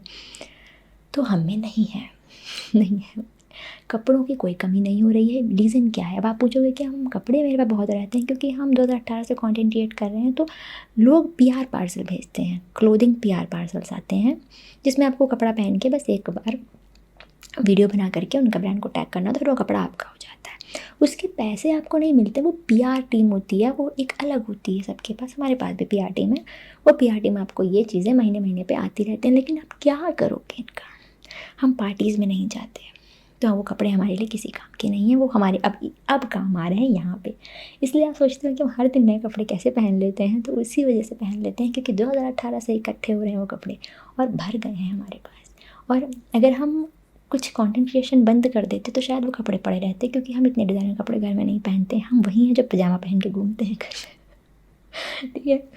तो ये रही बात कि हम ASMR में क्यों आए, ठीक है। ASMR में आने का तो बेसिकली हमारा रीज़न इतना सिंपल सा था कि हम जानते हैं कि हम अगर कुछ भी यूट्यूब पे अपने व्यूअर को, अपने सब्सक्राइबर को नहीं प्रोवाइड कर पा रहे हैं, तो हम उम्मीद नहीं करेंगे कि हमें उनसे प्यार मिले। तो अपनी फेमिनिन एनर्जी, अगर मेरी सच में मुझमें फेमिनिन एनर्जी है, और अगर मैं अपनी उस फेमिनिन एनर्जी के साथ थोड़ा सा भी, अगर हम जानते हैं सबको ये नहीं लगता होगा, और सबको हम अच्छे भी नहीं लगते होंगे, सबको अच्छे कैसे लग सकते हैं, सबकी पसंद इस दुनिया में अलग अलग होती है, तो हम सबको अच्छे नहीं लग सकते। पर अगर हम कहते हैं हमें 100 लोग भी देखते हैं, 100 के में से अगर हम कहते हैं 50 लोग भी हमें प्यार से देख रहे हैं, तो हमें कम से कम वो प्यार मिल रहा है उनसे, और हम उन्हें अपना प्यार दे पा रहे हैं। तो इसलिए हमने ASMR स्टार्ट किया था। दूसरा बहुत बड़ा रीज़न ये भी है कि हमने ये बात पहले ही मान ली थी कि हमें ASMR में कोई ब्रांड डील नहीं मिलेगी, तो हम अचानक से कोई भी पैसा कमा नहीं पाएंगे। कि अचानक से कोई ब्रांड आया, हमको पता है यूट्यूब में हमने बहुत सारे यूट्यूबर दोस्त हैं हमारे 2018 से ही हैं, उनसे हम पूछते हैं, जो जिनके लाखों में करोड़ों में फॉलोअर हैं, वो उनसे हम पूछते हैं हमेशा कि वो पैसा कैसे कमाते हैं। वो साफ साफ कहते हैं कि वो पैसा कमाते हैं ब्रांड से, 80% ब्रांड से कमाते हैं, 20% यूट्यूब से कमाते हैं। और दूसरी बात, हमको डॉग्स बहुत हैं बाहर। और दूसरी बात, सबसे बड़ी बात हम आपको बता दें कि यहाँ पे ASMR बनाने के टाइम पे आपको आपके एड्स बंद करने पड़ते हैं, बीच के एड्स। और अगर आप वो बंद नहीं करोगे तो आप एज अ ASMR आर्टिस्ट बेकार हो। मतलब अगर आपका जो मेन मोटो है कि आपकी बातों से या आपके कामों से इंसान को थोड़ा सा थकान में अगर वो है और सो जाता है वो, और बीच में ऐड आ जाता है, वो उठ जाता है, तो मेरी पूरी 30 मिनट की उस वीडियो का कोई मतलब नहीं है, वो वीडियो ज़ीरो है, ठीक है। तो इसलिए हम हमें कोई इस बात से आपत्ति नहीं। ये सब चीज़ें हम सोच करके ASMR आर्टिस्ट बनने की कोशिश किए हैं कि हम सिर्फ़ और सिर्फ प्यार दे पाएंगे। हमारे पास दिखाने को और कुछ नहीं है यहाँ पे, घर में कुछ भी नहीं है। कमरा जो कि आप देख चुके हैं, चारों दिशाओं से मैं आपको वो दिखा चुकी है ना। तो इसके अलावा हमारे पास कुछ नहीं। किचन है जो कि हम आपको दिखा चुके हैं, और यही 1 BHK है जो हमारे पास है। बाहर हम नहीं बनाते हैं ज़्यादा वीडियो। उसका रीज़न है कि थोड़ा इंट्रोवर्ट है, हमें कोई कुछ बोल देगा, कुछ कह देगा तो हमें बुरा लग जाएगा, तो इसलिए हम नहीं बनाते। और ASMR में हम क्या ही बाहर बनाएंगे, वो भी है। हमारा रीज़न है ASMR आर्टिस्ट बनने का कि हम बाहर नहीं जा सकते ज़्यादा कैमरा ले करके व्लॉग बनाने। उसके लिए हम सच बताएं, हम उसके लिए काफ़ी नहीं हैं, सोलो काफ़ी नहीं है हम उसके लिए। रीज़न ये भी है, ऐसा नहीं है कि हम कर नहीं सकते, हम पतले दुबले हैं, ज़्यादा खाने पीने पे भी ध्यान नहीं देते हैं, कहीं गिर गए, बाहर पड़े मिल गए मेरी माता को बड़ी चिंता हो जाएगी। तो एक ऐसा काम अपने लिए चुने, यूट्यूब पे भी अपने लिए ऐसा काम चुने जो आप करने में सक्षम हो। ना इस काम में आपको किसी एडिटर की ज़रूरत है, ना किसी कैमरामैन की ज़रूरत है, ना किसी अच्छे बहुत लग्जरी बैकग्राउंड की ज़रूरत है, और ना कोई बहुत अच्छे बढ़िया कपड़े और मेकअप की ज़रूरत है। ज़रूरत क्या है ASMR आर्टिस्ट बनने के लिए? भावनाएं और इमोशंस, और वो आपके अंदर अगर हैं तो आप ASMR आर्टिस्ट बन सकते हो। और हम चाहते हैं इंडिया में और लोग आएँ जो ASMR बनाएं, क्योंकि आप ऐसे कि ASMR से अगर कोई आता है ना तो हम तक भी आएगा, और फिर हम सब साथ में ग्रो करेंगे, है ना। तो हम बहुत खुश होते हैं अगर कोई ASMR आर्टिस्ट इंडिया का भी आगे जाता है, क्योंकि वो ये नहीं जानता कि वो खुद के कंटेंट से आगे जाके हमें भी सपोर्ट कर रहा है, क्योंकि कोई उसे देखेगा तो हमें भी देखने ज़रूर आएगा कि और भी लोग हैं जो बनाते होंगे। तो इसी तरह हम चाहते हैं कि आप लोग भी बनाएं ASMR। लेकिन अगर आप सिर्फ पैसों के लिए बना रहे हैं तो स्टार्टिंग के 1 साल में आप ज़्यादा पैसा नहीं बना पाओगे। हम भी ज़्यादा पैसा नहीं बना पाए थे, और फिर धीरे धीरे आप पैसा बनाने लग जाओगे, थोड़ा थोड़ा, बहुत ज़्यादा नहीं। क्योंकि हम आपको सच बता दें, बिल्कुल सच बताएंगे, हम जो पैसा बनाते हैं वो मेंबरशिप से बनाते हैं। बाकी जो क्योंकि हम ऐड बंद रखते हैं ज़्यादा ना, तो और इतने भी व्यूज़ नहीं आते हैं हमारे, आपको पता है इतने भी व्यूज़ नहीं आते हैं, तो हम मेंबरशिप से बनाते हैं। जो पैसा हमारा आता है उसके लिए बहुत बहुत शुक्रिया, ठीक है। और मैं फिर यही कहूँगी कि यूट्यूबर जब तक पूरे अच्छे से मत बन जाना, अपनी जॉब, अपनी पढ़ाई वढ़ाई क्विट मत करना। किसी भी फैक्ट्स में बता रही हूँ, मतलब कंटेंट क्रिएटर भी बनना है तो भी भाई पढ़ाई और अपनी जॉब क्विट मत करना। क्योंकि अगर मेरे पास मास्टर्स की डिग्री ना होती तो शायद हम जॉब ना कर पा रहे होते, क्योंकि पढ़ाई का भी उतना ही रोल है, उतना ही मेरी ज़िंदगी में रोल है जितना कि हमारा कंटेंट क्रिएशन का। तो दोनों बैलेंस है, इसीलिए हम अपना और अपनी फैमिली का ध्यान रख पा रहे हैं। वरना अगर एक भी चीज़ इसमें से ना होती ना तो शायद हम ना कर पाते। ठीक है, अनदर क्वेश्चन पे आते हैं। अनदर क्वेश्चन है कि आप अपने ASMR देखते हैं और वो आपको वियर्ड लगते हैं? हाँ, लगते हैं वियर्ड। जब वो बहुत पुराने हो जाते हैं तो वियर्ड लगने लगते हैं। मतलब नए नए तो नहीं लगते, नए नए तो देखने में लगता है, क्योंकि मैं हमेशा कुछ ना कुछ इम्प्रूवमेंट करने की कोशिश करती हूँ। लेकिन पुराने देखती हूँ तो मुझे लगता है थोड़ा वियर्ड। आपको कैसे पता? खैर, tell me about your childhood life. मैं पहले भी बता चुकी हूँ चाइल्डहुड के बारे में। मैं एक मिडिल क्लास फैमिली से बिलोंग करती हूँ, जो पढ़ते लिखते ऐसे ही बस खाना बनाते, घर में खाना सीखते, छोटी मोटी हरकतें करते हुए बीत गए हैं। कोई भी ऐसा चाइल्डहुड बहुत स्पेशल नहीं रहा है, कोई प्रिंसेस पीरियड नहीं था। लेकिन हाँ, कोई चीज़ की कमी भी नहीं थी, मेरे पिताजी ने कोई चीज़ की कमी भी नहीं छोड़ी थी, ठीक है। फिर हमारा आता है कि हमको सबसे ज़्यादा डिमोटिवेट किसने किया है ज़िंदगी में। सच बोलूँगी तो शायद कुछ लोगों को बुरा लग जाए, कुछ नहीं कहना चाहिए ऐसा, I am sorry my teachers, but मुझे सबसे ज़्यादा डिमोटिवेट मेरे टीचर्स ने किया है स्कूल टाइम पे। मैं किसी ने एकेडमिक के बारे में भी पूछा था मेरे, है ना, एकेडमिक के बारे में बताती हूँ। तो मैं जब अपने स्कूल में थी तो मैं एक एवरेज स्टूडेंट थी। 68% आए थे इंटर में, 8.0 से GPA थे मेरे। इसमें 10th में हाई स्कूल में CBSE बोर्ड स्टूडेंट थी मैं। तो मैं आपको बताती हूँ कि मैं सबसे ज़्यादा डिमोटिवेट, शायद मैं पढ़ने में और भी ज़्यादा अच्छी होती अगर मेरे टीचर्स अच्छे होते तो। मैं एक एवरेज स्टूडेंट थी, और मेरे टाइम पे, मुझे आज के टाइम का तो बिल्कुल अंदाज़ा नहीं है, पर मेरे टाइम पे ऐसा होता था कि जो हमारे टीचर्स होते थे ना, वो एवरेज बच्चों को एक अलग ही दृष्टि से देखते थे। मतलब जैसे कि मैं बाकी सब्जेक्ट्स में ठीक थी, मैं मैथ्स में बहुत ख़राब थी, ठीक है, मैं शायद मैं मैथ्स में अच्छी भी हो सकती थी अगर मेरे टीचर हम पे ध्यान देते। हमारे टीचर कुछ ऐसे थे, मैं बताती हूँ नाम, सारे नहीं, सारे का तो मैं नहीं कहूँगी, 70% टीचर्स ऐसे थे। जो टॉपर्स बच्चे होते थे वो उन्हें हर चीज़ में आगे करते थे। जैसे कि मान लीजिए कोई हमारा घर स्कूल में कोई फंक्शन है, मतलब कंपटीशन है, डिबेट कंपटीशन या कुछ पढ़ने वाला क्विज़ कंपटीशन, तो वो हमें पूछते ही नहीं थे। वो हमें देख के कहते थे तुम तो अपने पढ़ाई पे ध्यान दो, पहले कोर्स कंप्लीट करो फिर ये सब करना।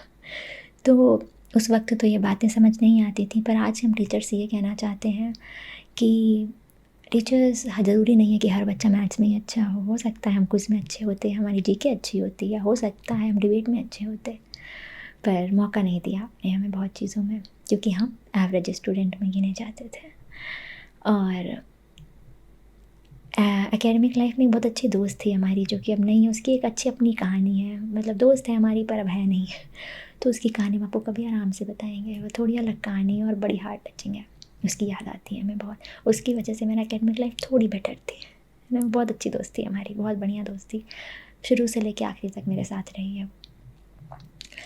फिर तो हम यही कहना चाहेंगे कि अगर मेरे कोई डिमोटिवेटर सबसे ज़्यादा तो मेरे टीचर थे, जो हर बात पर डिमोटिवेट करना जानते थे। मेरी हाइट शुरू में ज़्यादा नहीं थी, स्कूल टाइम पे मेरी हाइट बढ़ी है 10th के बाद मेरी हाइट थोड़ी ज़्यादा बढ़ गई, उसके पहले मेरी इतनी हाइट नहीं थी। तो हमें स्पोर्ट्स में नहीं लिया जाता था। ऐसा नहीं था कि एकदम मैं नाटी सी थी, इतनी बड़ी भी नहीं थी, पर वो एक होता है ना कि वो दिमाग में बैठा लेते थे कि इनको मौका ही मत दो, ये तो है ही नहीं, होगा ही नहीं इससे। खैर डांस वगैरह में मैं आ गई थी मेरी मम्मी की वजह से, क्योंकि मेरी मम्मी मुझे बोल ही देती थी मेरी टीचर को पेरेंट्स मीटिंग में कि इसको रखना ही रखना है, ठीक है, तो मैं रहती ही रहती थी। तो जो भी पढ़ाई से रिलेटेड एक्टिविटीज़ होती थी वो टीचर्स हमें मौका ही नहीं दिया करते थे। क्लास में हमें ब्लैक बोर्ड पर नहीं बुलाते थे लिखने के लिए, क्योंकि वो हमारी तरफ देखते ही नहीं थे, वो बस वो उम्मीद ही टॉपर से करते आए थे हमेशा। इसलिए मैं उन सब्जेक्ट्स में अच्छी नहीं रह पाई। मैं बायो में बहुत अच्छी थी, खुद से अच्छी नहीं थी, मेरी मैडम बहुत अच्छी थी, हम बायोलॉजी लेने को तैयार नहीं थे। मेरी मैडम ने कहा कि तुम कर ले जाओगी, उन्होंने मेरा नाम अपने आप लिख दिया कि बायोलॉजी लेगी, और मैंने बायोलॉजी लेके पढ़ा, और मैंने अपने कॉलेज लाइफ में बहुत बढ़िया किया है। मेरे कॉलेज में कभी भी 75% के नीचे नहीं आए, जो कि लोगों के नहीं आते हैं कॉलेज में, मेरे आए हैं हमेशा 75 के ऊपर। फर्स्ट डिवीज़न ही मैं आई कॉलेज में हमेशा। तो हम कहते हैं कि टीचर का ज़िंदगी में बहुत पहला वही इंसान होता है जो आपको मोटिवेट करता है, और पहला वही होता है जो आपको डिमोटिवेट करता है। तो हमारी ज़िंदगी में मुझे ऐसा लगता है कि अगर मेरी टीचर ने हमें बहुत प्यार दिया होता तो हम हर चीज़ में आगे होते, पर जो कि हम मैथ्स में आगे नहीं थे और ज़्यादा अच्छे भी नहीं थे, तो अब क्या शिकायत करना इस बात को 10-12 साल बीत गए बस बता रही हूँ अपने, ये कुछ सवालों के जवाब थे, जो 3-4 सवालों के जवाब हैं जो कि हम एक ही बार में निपटा दिए हैं, है ना। तो ऐसा था मेरा एकेडमिक लाइफ, बहुत अच्छी नहीं थी पर इतने भी बुरे नहीं थे, ठीक ठीक थे, कोई बात नहीं, हमें इस बात की कोई प्रॉब्लम भी नहीं है। हम उस सिचुएशन में जिस हिसाब से थे उस सिचुएशन में अपने हिसाब से बहुत अच्छा किए हैं, और वो मैं उस टाइम की सिचुएशन थी, अब ये इस टाइम की सिचुएशन, तो ठीक है, जो था सो था, क्या है, ठीक है। और आप भी अगर नहीं अच्छा कर पाए एकेडमिक लाइफ में, तो ऐसा बिल्कुल ज़रूरी नहीं है कि आप आगे जा कर के कुछ नहीं कर पाओगे, आप कर पाओगे। मैं अपने दोस्त के बारे में मैंने आपको बताया था कि एक लड़की थी जो पढ़ने में बहुत ख़राब थी, हर साल फेल हो जाया करती थी, वो आज जापान में प्लेस्ड है। तो आप अपनी एकेडमिक लाइफ से अपना फ्यूचर डिसाइड मत करना, वो सब एक पार्ट है ज़िंदगी का जो निकल जाता है ऐसे ही, ठीक है। What do you think about boys of Bihar? भाई मैं लड़कों के बारे में नहीं सोचती अब आप भी ना एक फ़्लो के बीच में आप एक सवाल ले आते हैं, ऐसे नहीं चले, ठीक है। ओके, सो अनदर क्वेश्चन, मेरे बहुत सारे मेरे इन सवालों के बाद आपके बहुत सारे आंसर्स समझ में आपको आ गए होंगे कि ऐसा क्या हुआ लाइफ में कि मैं एसएम आर्टिस्ट बन गई। ऐसा मेरा कोई ऐसा वो था नहीं, मैं एसएम आर्टिस्ट नहीं, मैं यूट्यूबर बनना चाहती थी और कुछ नहीं। और मैं शायद दुखी भी हो गई थी एक टाइम पे कि मैंने अपनी लाइफ का उतना अपना पूरा टीनेजर, मतलब टीनेज तो नहीं बोलोगे, अपनी लाइफ का बहुत मेजर पार्ट होता है। आप जब आप 20s में हो तो पूरे 20s आपने कंटेंट क्रिएशन को दे दी हो और आपको आउटपुट में कुछ नहीं आता है, पता है मुझे कहते अच्छा नहीं लग रहा ये बात, बट मेरे कुछ दोस्त हमसे कहते थे कुछ समय पहले। एक बार मुझे एक ब्रांड ने बोला कि आपको एक वीडियो बनानी है, कपल वीडियो है, वो बहुत बड़ा ब्रांड है वो। तो मैंने अपने एक दोस्त से पूछा, मैंने कहा भाई मेरे साथ बनवा ले एक वीडियो, है ना। उसने कहा मैं 70% पेमेंट लूँगा। मैं मान गई, मैंने कहा 70% ले लो, 30% हम ले लेते। वो मुझे ब्रांड बहुत पसंद है, हम छोड़ना नहीं चाहते थे। जब वो वीडियो बनाने के लिए आता है तो 70% अगर मैं उसे दे दूँगी, 15% मैं कैमरा मैन वाले को दे दूँगी और 5% मैं लोकेशन को दे दूँगी, तो मुझे बचा सिर्फ 10%। ये बात मैंने उसे बोली।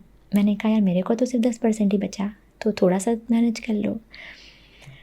तो बंदा बोलता है कि तुमने आज तक किया ही क्या है, जो 10% मिल रहा है उसी में खुश हो जाओ। तुमने किया है क्या है?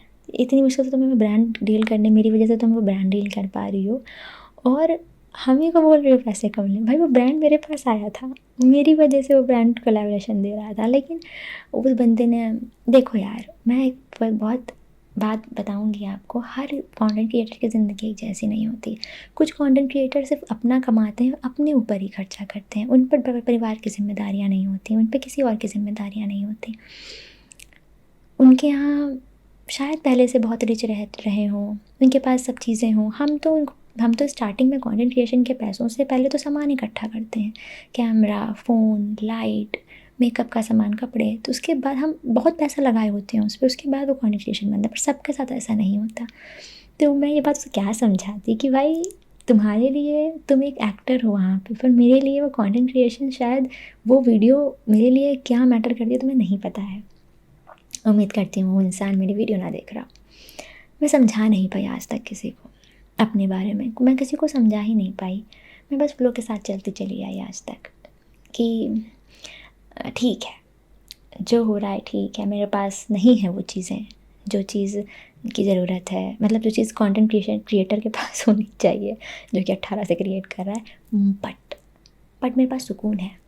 मुझे इस बात का सुकून है कि हम अपने माता पिता को खुश कर पाए हैं। हमें इस बात का सुकून है कि हम डबल जॉब करने के लायक हैं। सब नहीं कर सकते ये काम जो हम कर रहे हैं, हमको पता है। तो अब क्या किसी को सफाई देना, क्या किसी को कुछ बताना। चलो, और मैं फिर से कह रही हूँ, मेरी ये बातें सिर्फ़ और सिर्फ आपको मोटिवेशन देने के लिए हैं। हम कोई कहानी बता करके ये नहीं कहना चाहते कि हम बहुत बेचारे हैं। हम बेचारे नहीं, हम जानते हैं, हम मेहनत करते हैं, और हर इंसान मेहनत करता है। कोई इस तरह करता है, कोई उस तरह करता है, कोई गा रहा है, कोई अपनी फील्ड में करता है, तो कोई किसी फील्ड में करता है। जी,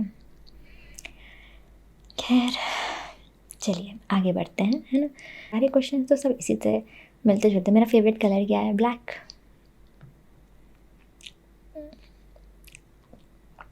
और मैंने बता दिया मेरी फैमिली का क्या रिएक्शन है। बड़ी सिंपल फैमिली है, बड़ी अच्छी फैमिली है हमारी, तो ऐसा नहीं है कि उन्हें कोई रिएक्शन। ठीक है, तुम जो करो जैसे करो, ठीक है। Who give you the idea? मैं बता दिया कि ASMR का आइडिया मुझे कहाँ से आया था। अच्छा, मैं आपको एक कहानी बताती हूँ जो कि इस सवालों में नहीं है।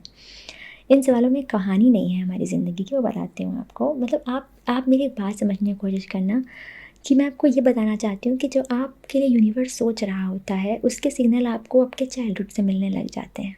कैसे बताती हूँ? पहली बात तो जब मैं 5th से 4th 5th में हुआ करती थी, तो मेरी दादी हमसे कहती थी, हमको जब भी देखती थी, अच्छा मैं फ़ैशन बना के बहुत घूमती थी। मतलब जैसे कि मेरा कोई टॉप है, यहाँ तक कि तो मैं यहाँ चढ़ा लेती थी। जैसे फ़ैशन एक्ट्रेस को देख के होता नहीं है कि यार थोड़ा सा फ़ैशन आता है, तो मैं ऐसे चढ़ा वढ़ा घूमा करती थी। ऐसे छोटी थी मैं तो। और गाना वाना कोई आता था, ऐसे फ़िल्मी सॉन्ग्स आते थे, खूब डांस करती थी दादी के सामने दिखा के। तो दादी कहती थी कि तुम बड़ी फ़ोटोजेनिक हो, तुम बहुत फ़ोटोजेनिक हो, तुम बढ़िया मॉडलिंग करती हो। मतलब मैं 5th क्लास की थी, मॉडलिंग का पता नहीं था, ऐसे दादी मेरी कहती थी, है ना। दादी अब नहीं है, तो ऐसा वो कहती थी, ठीक है। तो ये बात आई गई हो गई, मैं तो उसमें मॉडल कह रही हूँ। बात आ गई, मैं आ गई भाई मॉडलिंग में। मैं जैसे ही बाहर निकली, मेरे को अपॉर्चुनिटीज़ आ गई अपने आप से। मैंने कोई हाथ पैर नहीं मारे थे, ठीक है। कॉलेज टाइम पे टीचर थी हमारी, ठीक है, गरिमा मैम, ठीक है, बड़ी अच्छी मैडम थी वो। एक दिन क्लास में हम 4 दोस्तें हुआ करती थी, 4 फीमेल फ्रेंड्स थी कॉलेज में। लाइन से उन्होंने क्वेश्चन पूछा, एक एक करके खड़े हो रहे थे सब लोग। होता नहीं स्कूल में, कॉलेज में जब क्वेश्चन पूछा जाता है सब खड़े होते हैं एक एक करके। किसी को नहीं आता है, तुम हो, फिर तुम्हें, तुम ऐसे 4 लोग। मैं लास्ट में बैठी थी, सबको खड़ा किया। मेरी पहली फ्रेंड को कुछ नहीं है ऊँ करके, दूसरी फ्रेंड आया ऊँ करके, तीसरी फ्रेंड है वो भी आया ऊँ करके, बात करें हमारे ऊपर आया, हम भी आया ऊँ कर रहे थे। तो पता है मैम ने क्या बोला? मैम ने, हाँ मतलब उस टाइम तो मैम ने कुछ भी नहीं कहा, ठीक है। फिर मैम ने स्टाफ रूम में जब हमने फाइल चेक करवाने गए, तो चारों लोग हम जहाँ जाते थे चारों जाते थे। तो मैम ने कहा कि बाकी दोनों से, 2 थी, बाकी दोनों से कहीं तुम लोग पढ़ लो, इन दोनों तो का तो मूवी सीरियल या मॉडलिंग में हो जाएगा। मेरी एक फ्रेंड और थी साथ में, वो भी बड़ी प्यारी सी थी ना, बहुत अच्छी लड़की थी वो भी। तो बाकी दो से बोली तुम लोग पढ़ लो, तुम लोग का कुछ नहीं होगा, तुम लोग को जॉब करनी पड़ेगी, इन दोनों को तो कोई उठा लेगा सीरियल वीडियल वाला। उस वक्त कुछ नहीं करती थी मैं ऐसा, फ़ोन तक नहीं था अपना, कुछ नहीं था। मैं आपको तब की बस फर्स्ट ईयर की बात बता रही हूँ, अपना फ़ोन तक नहीं था हमारे पास, हम ऐसा कोई फ़ोटो वोटो भी कहीं नहीं डालते थे, फेसबुक भी हम नहीं चलाते थे, कुछ नहीं था। ऐसे में हमने बोल दिया, है ना, ऐसे बोला।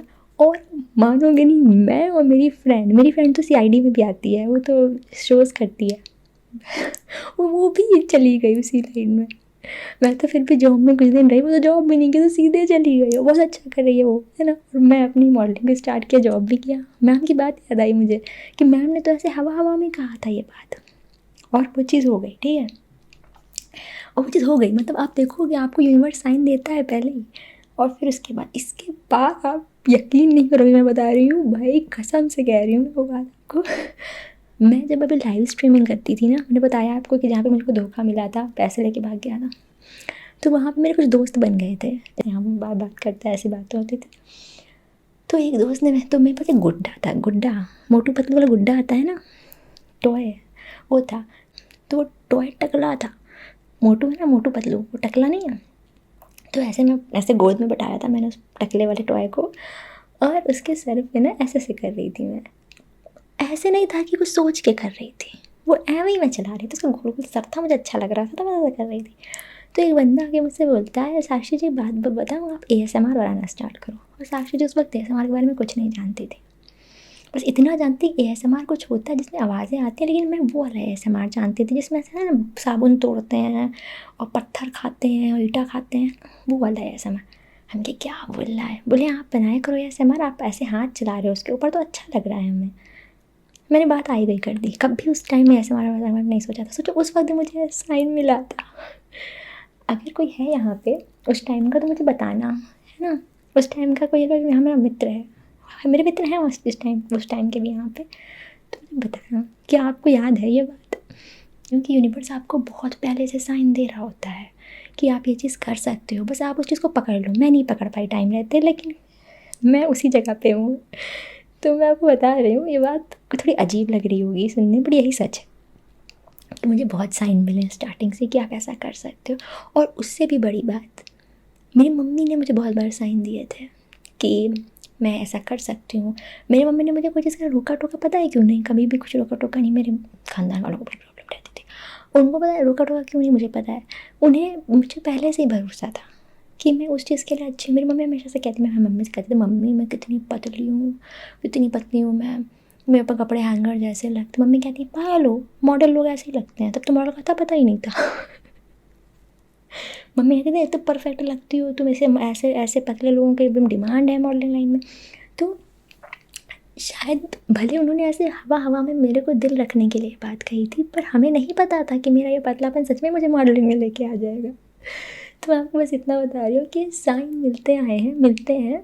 तो अगर आपको भी कभी कोई ऐसे साइन मिलते हैं ना, जो कि आपके निच से, आपके रियल लाइफ से बहुत अलग होते हैं, लेकिन वो सडन मिलते हैं, है ना, और सडन मिलते हैं, तो शायद वो आपको साइन दे रहा होता है यूनिवर्स कि कम ऑन यही तुम्हारे लिए है, बस आप समझ लेना। अगर ऐसा आपके साथ कहीं पे भी हो रहा है, कहीं पे भी हो रहा है, तो कुछ ना कुछ साइन मिल रहा है आपको, और वो आपके बहुत ही बढ़िया चीज़, वो आपके वेलफेयर में। मेरे को इतना पता है बस। मेरा फेवरेट सिंगर कौन है और सॉन्ग क्या है? मेरा फेवरेट सॉन्ग है तुम आँखों से बताना हम समझ जाएंगे, है ना। और मेरा फेवरेट सिंगर कौन है, आजकल तो मैं टाइला के गाने सुनने लगी हूँ, परमिशन है। बाकी सब पसंद है, सब हमसे अच्छा ही गाते हैं, तो हम किसी को अच्छा बुरा कह ही नहीं सकते, हमें सभी अच्छे लगते हैं, सारे ही गाने अच्छे लगते हैं हमें। जो चीज़ आती नहीं है उसमें हम क्या ही वो करेंगे। तो आपको जैसे मैं कवर हो गया। तो गाइस यही सब मेरी कहानी है, और एएसएमआर में आने का रीज़न है। और मैं बता दूँ भी, मेरे मम्मी पापा 6 महीने थोड़े बीमार चल रहे थे, उसके चलते मैं थोड़ा सा डिसबैलेंस हो गया मेरा यूट्यूब चैनल। हम जानते हैं बहुत सारे लोग हमसे कहते हैं आप पहले जैसे वीडियोस नहीं बनाते हैं, तो उसका यही रीज़न था। थोड़ा सा मेंटली, देखो यार एएसएमआर बनाने के लिए आपको मेंटली बहुत सही रहना पड़ता है। जैसे कि आपको स्किन केयर बनाने के लिए स्किन अपनी अच्छी रखनी पड़ती है, और फैशन वीडियोज़ बनाने के लिए बॉडी बहुत अच्छी रखनी पड़ती है। तो वैसे ही आपको एएसएमआर बनाने के लिए इमोशनली बहुत ज़्यादा फ्रेश, बहुत ज़्यादा हल्का रहना होता है कि आपके साथ और बाकी प्रॉब्लम्स ना चल रही हों, ताकि आप सामने वाले को के इमोशन समझ सको। तो ये रीज़न है कि मैं, लेकिन हाँ, मैं बहुत खुश हूँ कि मैंने 100 के कर लिया। मैंने सोचा नहीं था कि मैं 100 के कर लूँगी, कभी भी नहीं सोचा था, सच बता रही हूँ।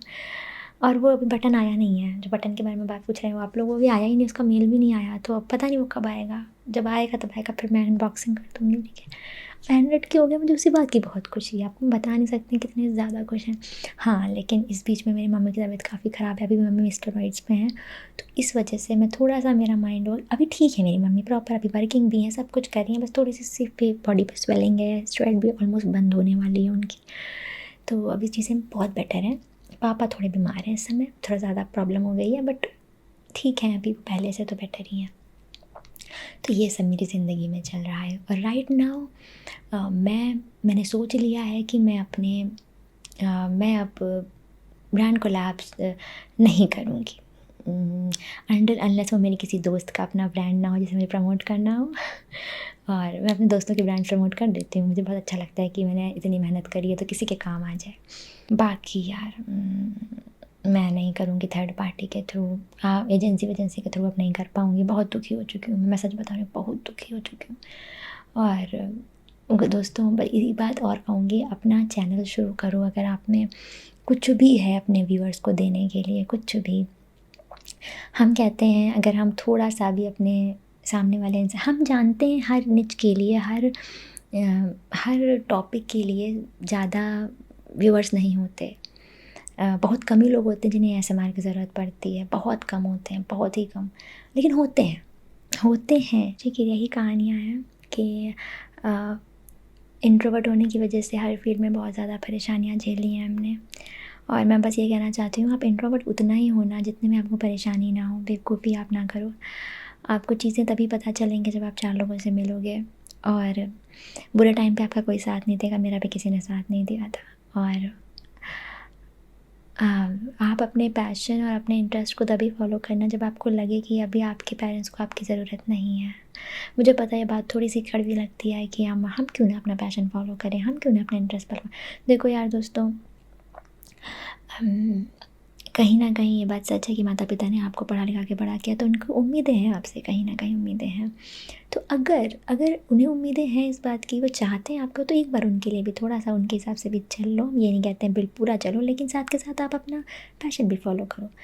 कई बार ऐसा होता है, हम जानते हैं, यहाँ पे हम ये बातें इसलिए बता रहे हैं क्योंकि हमने मेल्स पढ़े हैं, तो इसलिए हम बता रहे हैं कि आप एक बात गारंटी कहीं गांठ बांध के रख लो कि आप अमीर बनोगे तो सिर्फ और सिर्फ अपने पैशन की वजह से। अगर आपको रिच बनना है, मिलीनियर बनना है ना, तो आपको आपका पैशन ही बना पाएगा। आप कभी भी किसी भी मिलीनियर को देख लो, कोई भी मिलीनियर अपने पैशन की वजह से आगे जाता है। अब आप बोलो कि कोई बहुत फैमिली प्रेशर में जा कर के कुछ बन के आगे चला जाए तो बड़ा मुश्किल होता है। प्रेशर वेशर लेकर के आदमी उस चीज़ से वो अपना लिविंग तो उसका हो जाएगा, वो ज़िंदा तो रहेगा, वो सपने भी पूरे कर लेगा, बट ना तो वो खुश रहेगा और ना ही वो बहुत आगे जा पाएगा।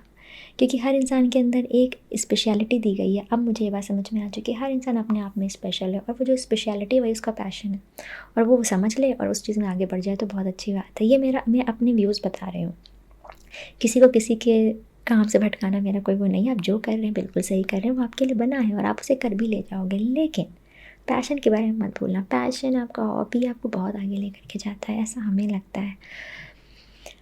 बाकी क्या आप कभी अपना व्लॉग चैनल स्टार्ट करोगे? नहीं, मैं अपना व्लॉग चैनल कभी स्टार्ट नहीं कर पाऊँगी। रीज़न मैंने आपको बता दिया, कुछ है ही नहीं ऐसा। ट्रैवल इतना मैं करती नहीं, गाड़ियों से ट्रैवल करती हूँ, आधे टाइम उल्टी करती रहती हूँ। मैं किस टाइम कैमरा पकड़ूँगी, क्योंकि मुझे गाड़ियों में उल्टी होती है। प्लेन से जाती हूँ तो भी उल्टी हो जाती है, कब मैं कैमरा पकड़ूँगी? सोलो हूँ, सिंगल हूँ, बैचलर हूँ, किसके साथ में जाऊँ, कौन कैमरा पकड़ेगा?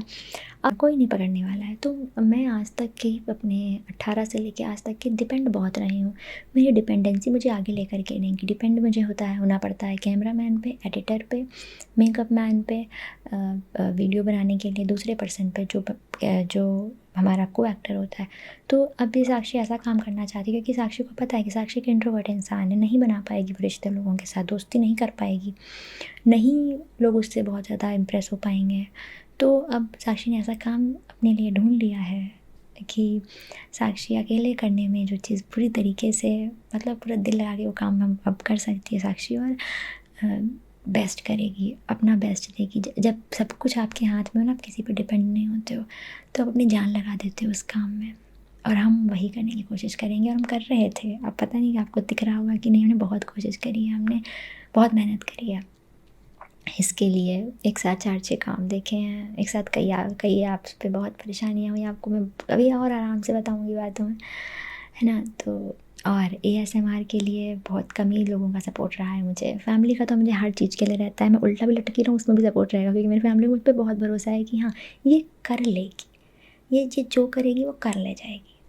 लेकिन हाँ, लोग अलग हो, दोस्त, कुछ दोस्त क्या बोलूँ, मैं नाम नहीं ले सकती तो दोस्त बोल दे रही, पर कुछ लोगों ने ऐसा बोला मुझे कि तुम्हारे, हमने उनको अपनी आईडी भेजी, हमने कहा फॉलो कर लो यार, तुम्हारी दोस्त ने नया चैनल शुरू किया है, ग्रो।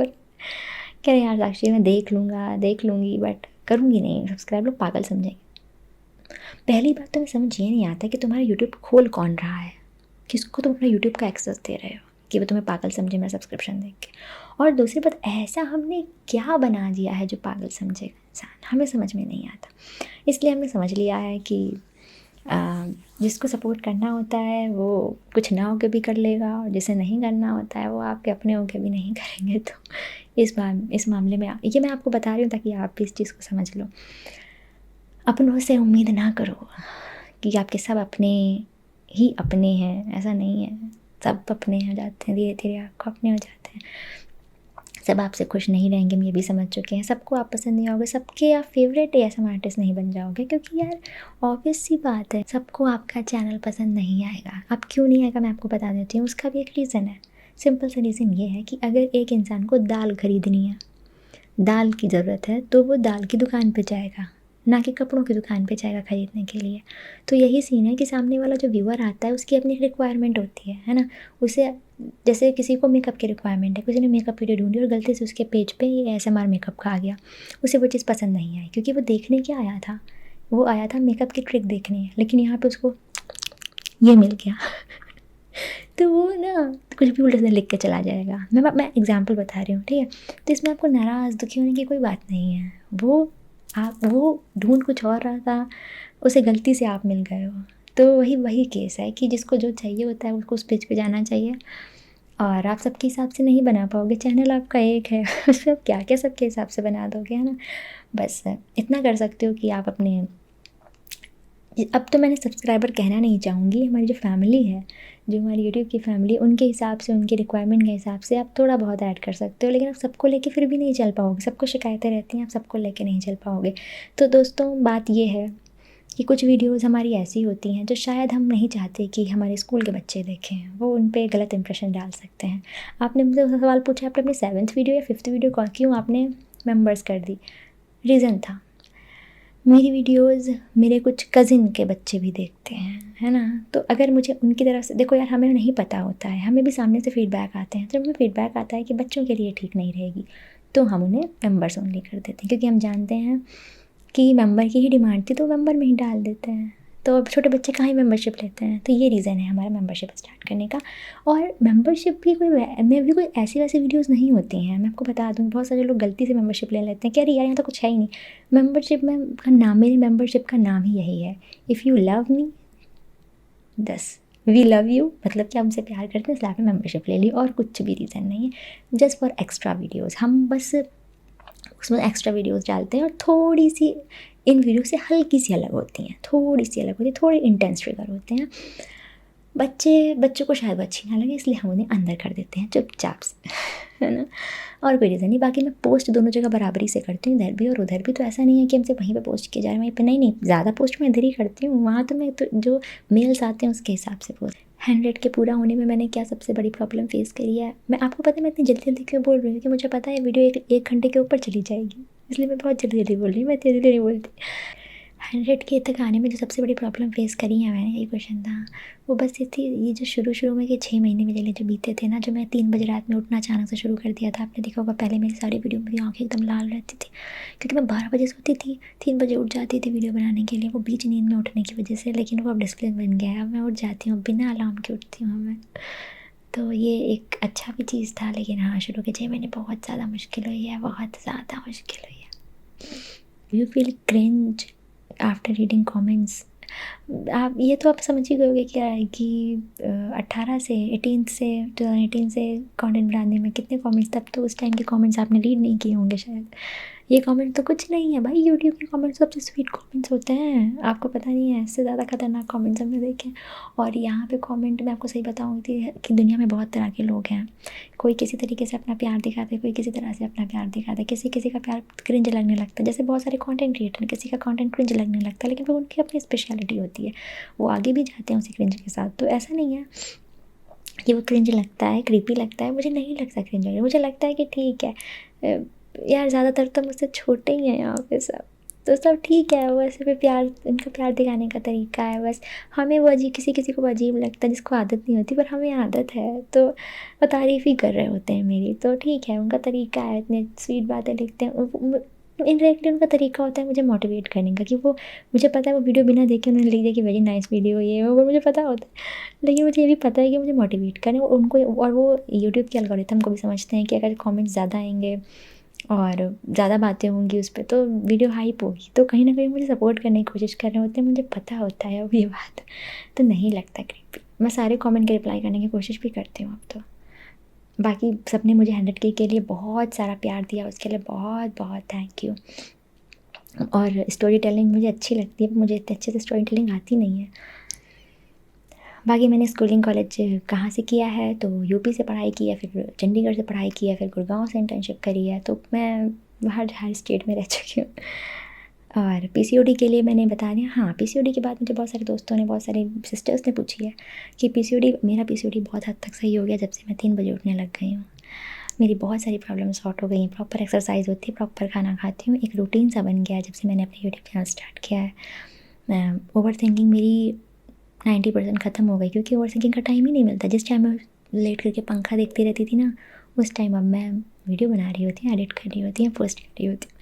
तो मेरी प्यारी महिला मित्रों, टाइम अपना जो तुम्हारा खाली टाइम है ना, उसे उसको ना भर दो, कुछ ना कुछ करके कहे, वो खाली टाइम को अपनी लाइफ में जगह मत दो। मैं सच बता रही हूँ, सारे हार्मोनल्स बैलेंस नॉर्मल हो जाते हैं। और बाकी खाने में मैंने एक साल से चीज़ स्टार्ट करी, वो बता देती हूँ। गुड़ चना और वाइट तेल खाना शुरू किया पिछले 1 साल से, सब कुछ एकदम परफेक्ट है, चेहरे पे भी ग्लो आ जाता है, और बाल भी बहुत खूबसूरत हो जाते हैं, और दिमाग भी बहुत फ्रेश रहता है। तो पीसीओडी के लिए बस इतना ही कर रही हूँ मैं। दवाइयाँ वही सब छोड़ दी हैं, कुछ नहीं लेना पड़ता है, क्योंकि अब खाली समय नहीं है हमारे पास। कहते हैं ना, खाली दिमाग शैतान का दिमाग होता है, अब बस वो दिमाग नहीं है। बस यही इतने ही लोगों ने मुझसे इतने ही सवाल करे हैं, सबको सब कुछ क्लियर हो गया, क्यों हूँ, क्या है, किस लिए है।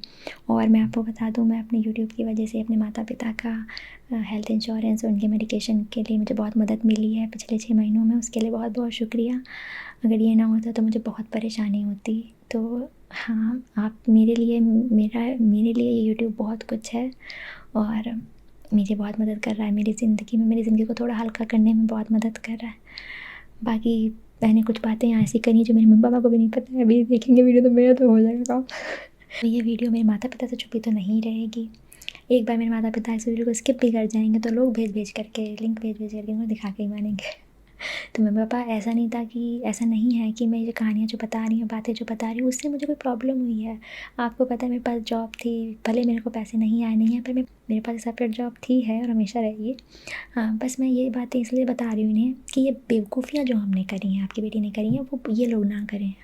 और मेरा ये इंटेंशन बिल्कुल भी नहीं है इनको डरवाना या स्ट्रगल, इसको मैं स्ट्रगल नहीं बोलती हूँ, ये सब स्ट्रगल नहीं होता है, ये होती है बेवकूफ़ियाँ जो हमने करी हैं।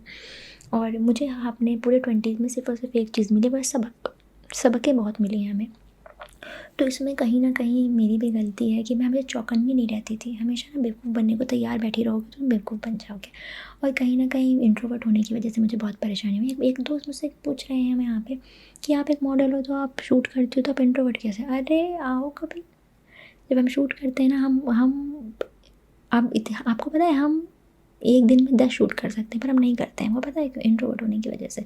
हमको एक इतनी बड़ी प्रॉब्लम है, जब हमारे पास ज़्यादा सामने लोग होते हैं ना, हम एक लाइन के डायलॉग को बोलने में 20 मिनट लगा देते हैं। तो ये सब समस्याएं हैं।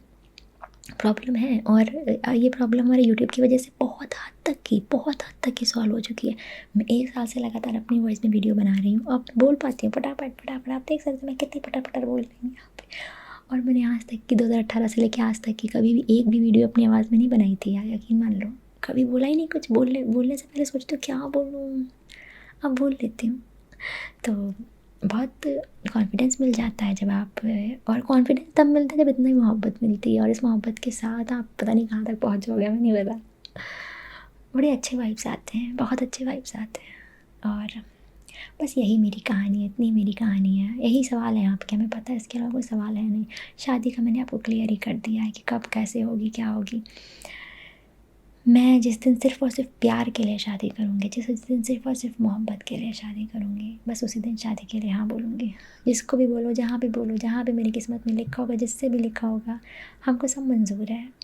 लेकिन बस प्यार के लिए शादी करना चाहती हूँ, इसलिए थोड़ा-सा इंतज़ार कर रही हूँ, क्योंकि मैं नहीं चाहती किसी पे कि अपने अपने चाहतों के साथ, अपने ड्रीम्स के साथ, अपने माता-पिता की ख्वाहिशों के साथ मैं किसी और के साथ बंधूँ और उसके ऊपर बोझ बनूँ। बोझ नहीं बनना चाहती मैं। बस यही है। और आप लोगों की कृपा रही और आप लोगों का प्यार ऐसे ही बना रहा ना, तो आप यकीन करें हमारे पास भी कुछ सब होगा जो एक कंटेंट क्रिएटर के पास होता है। थोड़ा समय लग रहा है, हम जानते हैं हमारा 20s ख़त्म हो गया है और हम बहुत ज़्यादा कुछ नहीं कर पाए अपनी ज़िंदगी में, ऐसा लोगों को लगता है। पर हम ये बात जानते हैं कि हमने बहुत कुछ कर लिया अपनी ज़िंदगी में, मुझे इतने की भी उम्मीद नहीं थी। और मैं बहुत खुश हूँ, मैं सच में मैं बहुत खुश हूँ। भले आपको वो चीज़ें, आप, मुझे लगता है लोग, आप एक बात याद रखना, जो चीज़ें लोगों को अच्छी मतलब मज़ेदार लगती हैं, मज़ा लगता है, लग्ज़री लगती है, वो सबको नहीं लगती, हमें नहीं लगती। हमें नहीं लगता हम बस कि मतलब हम उनके अगेंस्ट भी नहीं हैं, जिन्हें जिन्हें जो काम अच्छा लगता है वो काम करें। लेकिन हमें पता है, लोगों को लगता है कि बहुत बड़े-बड़े होटल, बहुत लग्ज़री चीज़ें दिखाना, बहुत सब कुछ दिखाना बहुत मज़े आते हैं, पर मुझे नहीं आता उनमें मज़ा, सच में। ऐसा नहीं हम कर नहीं सकते, हम कर सकते हैं, पर हमें मज़ा नहीं आता। और अब हम अपने मज़े के लिए सोचते हैं, दूसरे को वो चीज़ मज़ा लगती है, हमें नहीं लगती है, लेकिन उन्हें दिखाना है कि हम मज़े कर रहे हैं, उस चीज़ के लिए मज़े करना हमने बंद कर दिया है। बस यही हमारी ज़िंदगी है, इतनी छोटी सी ज़िंदगी है। हम रहते कहाँ हैं, हमारी एक बुआ रहती हैं यहाँ पे, साथ में नहीं रहती हैं, क्योंकि अब तो जानते हैं लोग लड़कियाँ अपने साथ नहीं रखते, पर हाँ बगल में रहती हैं। और बस यही है, माता पिता आते जाते रहते हैं, हम आते जाते रहते हैं। और बीमार हैं तो मेरा छोटा भाई है, वो वहाँ देखे रहता है, इसलिए हमको इतना ज़्यादा नहीं जाना पड़ता है। मेरी जॉब रहती है, मेरा ये काम रहता है, मुझे मुंबई ट्रैवल करना पड़ता है बार बार, तो बार बार वहाँ से मुंबई का कितना किराया आपको पता ही होगा, फ़्लाइट से आना कितना मुश्किल है। यहाँ से हम बाई रोड बस वगैरह लेके लोकल से भी जा सकते हैं, तो हमें परेशानी नहीं होती है। बस इतनी हमारी कहानी है। अब इसके अलावा कुछ बच गया हो तो अब 200 के होने के बाद ज़रूर बताएंगे। बाकी इन सवालों के जवाब आपके कमेंट सेक्शन में देते ही रहते हैं, तो ऐसा कुछ है नहीं बताने के लिए। और मैं फिर से बहुत बहुत बहुत धन्यवाद कहना चाहती हूँ जिन्होंने मेरी इतनी मदद